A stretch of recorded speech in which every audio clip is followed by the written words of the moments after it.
Hi, my name is Celeste Rosbach, and I will be giving an overview of the 3-semester block orientation and teaching credential program handbook.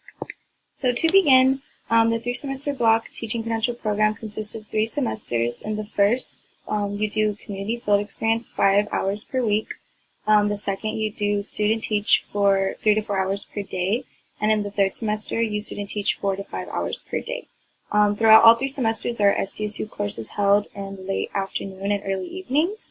And there is more time and flexibility within this program, but you still need to manage this time wisely. For student teaching, make sure to be flexible with placements and guide teachers.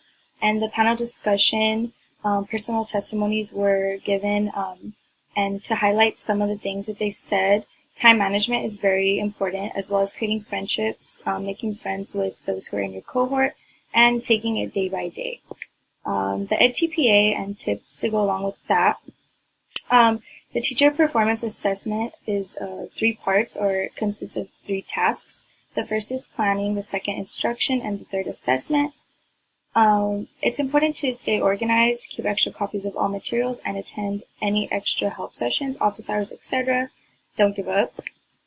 As for the student handbook, there is a lot of information given in this handbook. For example, it discusses the cohort model of SDSU's program, as well as team leaders that guide these cohorts. We are in the 3-semester block cohort, as well as it lists information regarding the induction program at SDSU.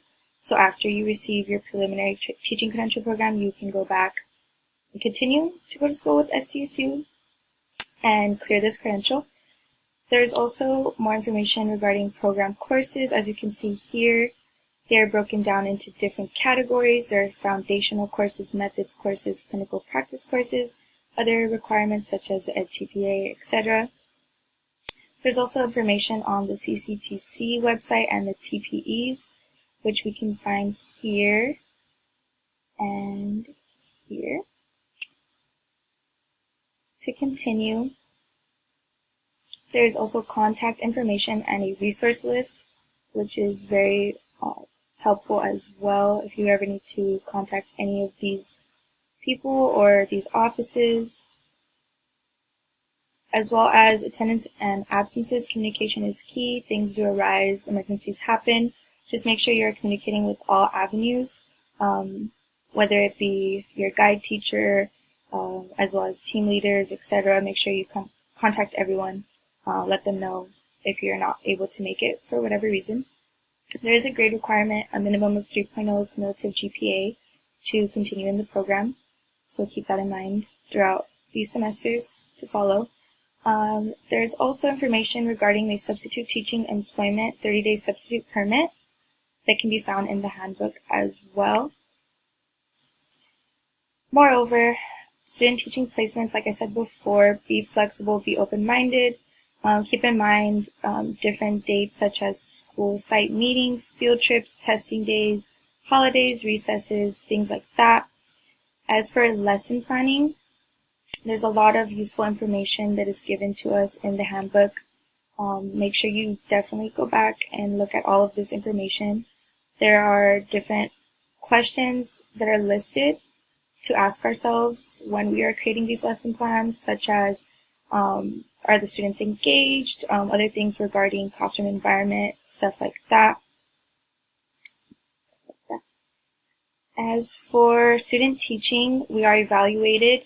There's different information regarding the evaluation process that can be found in the guide handbook as well. So we are given feedback from both guide teacher and university supervisor, and here's more information regarding all of the teaching evaluation. And for gradual acquisition of responsibility, this outlines the various ways that we are kind of taking baby steps into student teaching. So we begin by assisting, then student teaching, then co-teaching, then solo teaching. And the EdTPA, there's more information given. There's a whole breakdown of this course requirement, or this graduation requirement as well. as student and professional organizations are listed at the end of the handbook. Make sure to get involved. Yeah, thank you.